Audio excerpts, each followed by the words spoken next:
কথাতে কয় নহয়, অভ্যাসৰ নৰ কৰ্ণপথে কৰে খৰ। অভ্যাস কৰিলে কাণৰ ফুটাইদি খৰ খৰকাই দিব পাৰে।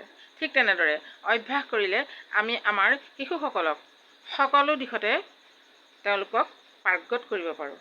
এটা অংকত গেধা ল'ৰাক আমি অভ্যাস কৰিলে তাক অংকত চোকা কৰিব পাৰোঁ। মানে কেনেকৈ অভ্যাস?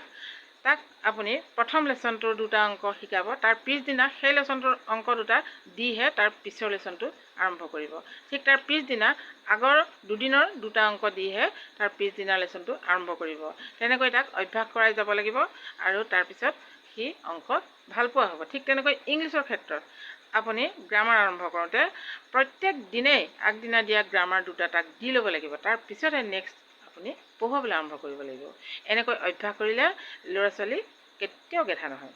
সকলো ল'ৰা ছোৱালীয়ে চোকা হ'ব, পঢ়িবলৈ মন কৰিব আৰু পঢ়ি ভাল পাব।